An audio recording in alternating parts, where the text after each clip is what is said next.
Welcome back to the 9th episode of Clothed and Confident. So in this episode, we are going to look back on the other 8 videos, and we're going to take a look at which of the things that we, for some reason, didn't sit well with us. We wasn't happy with the results. We felt that we may have just dropped the ball in some way. Whatever it is, we're going to take a look back and we are going to try to redo it and adjust.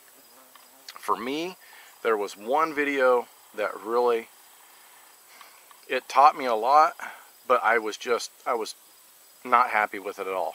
And quite simply, that was the one where we made the torch out of natural materials. It was a complete and utter failure, and I know now exactly what I did wrong, and I overthought it. That was my problem. I completely overthought the process. Number one, if you're going to have a torch, more than likely you're going to have a base camp, just like I said in the video. Well, if you're going to have a base camp and you're going to have a base fire, then why even bother putting tinder, packing tinder in there, right? You should just worry and focus about fuel. Stack it in, weave it in, whatever you need to do. Because you can take that torch and lay it right over your fire for however long it takes to get that thing lit. You know what I mean?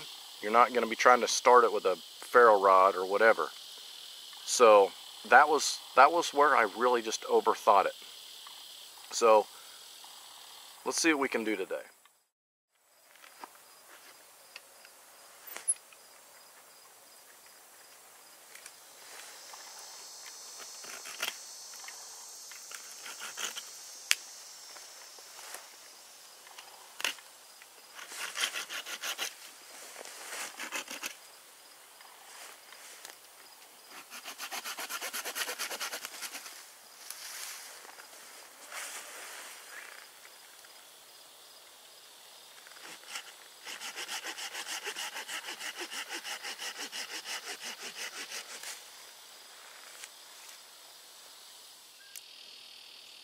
Alright, now for everybody that's watching, those that did not see the first time that I did this, I had to remind everybody that I don't have native pine nor birch in Kansas.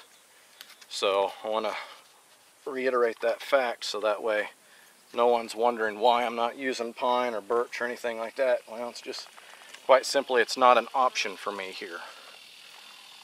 So I've had to kind of think outside the box when it comes to making this torch.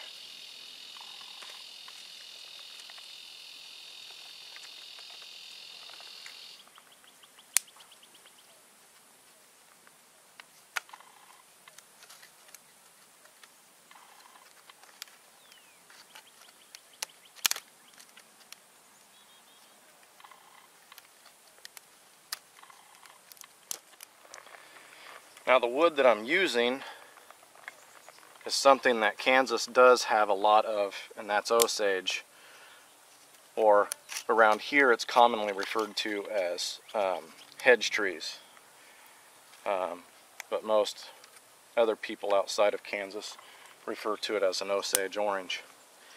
Now correct me if I'm wrong, but I do believe,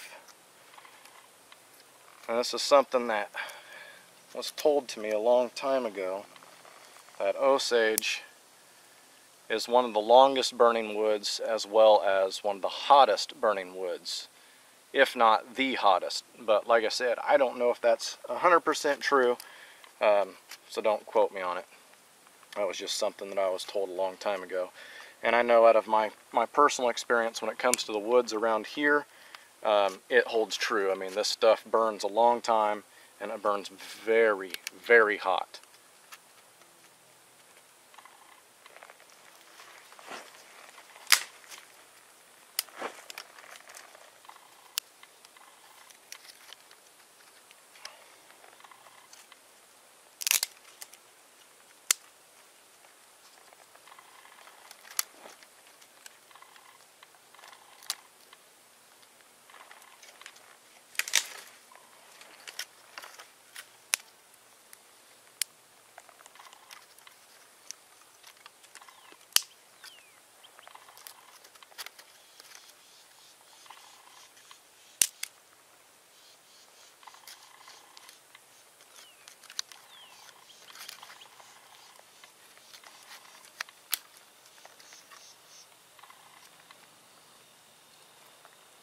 This seems like it's going to work,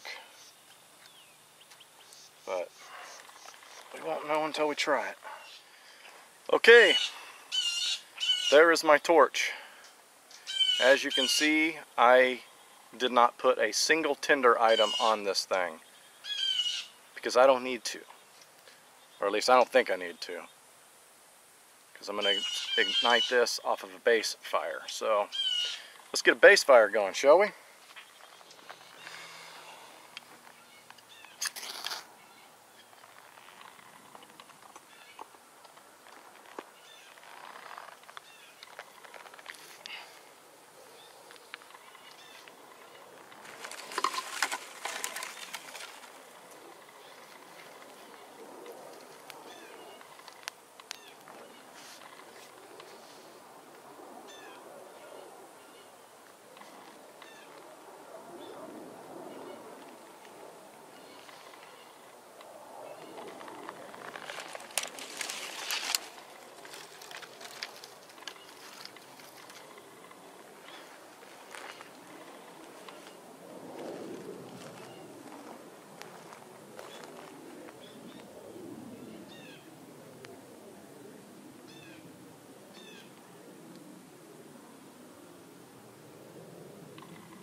Alright, so as you can see, this is working a hell of a lot better.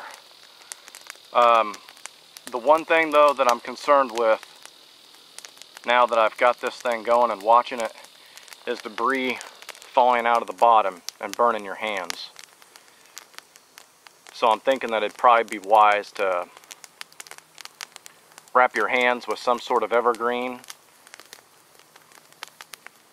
But I think this is going to burn for quite some time.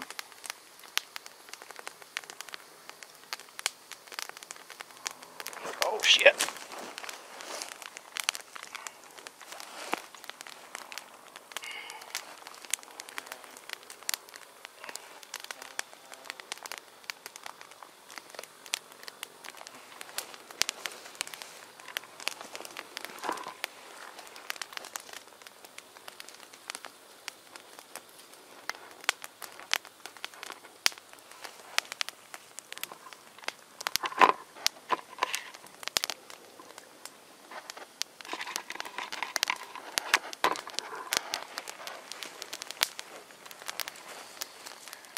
Damn it, man. Flipping torch fell over. Yeah, see, a piece just fell out onto my hand. Didn't burn me, but, you know, still. I'm just going to hold it, though. This thing's going to burn for a long time, I can tell you that right now.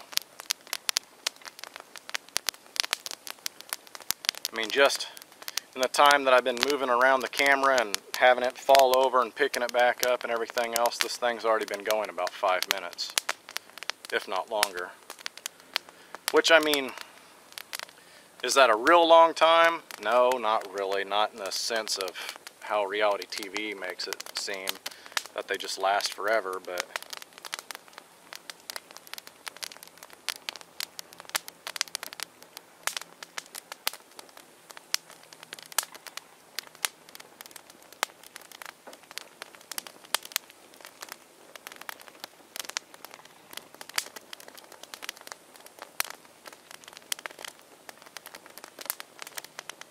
man, it is flat burning hot. I mean, hot, hot, hot.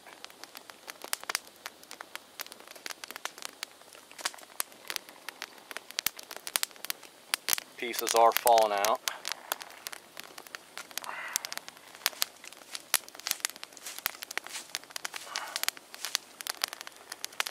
Yeah, if you do this, you definitely want to wrap, maybe just wrapping a whole bunch of evergreen on the underside here, you know, not necessarily on your hands, but just underneath it. And of course, if you do this in a dry, arid place, then you need to be very careful when the things fall off like that, where they land, see, like that, that they're not going to start a frickin' forest fire. Because where I'm at right here, there's a whole bunch of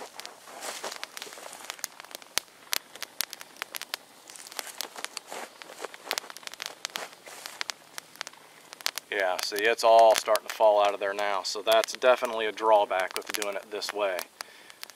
But I do think that if you used to wrap a whole bunch of evergreens down there at the bottom, I think it would hold them and drop, or, you know, as they drop, it'd hold them in place and everything else, prolong this thing just a little bit more.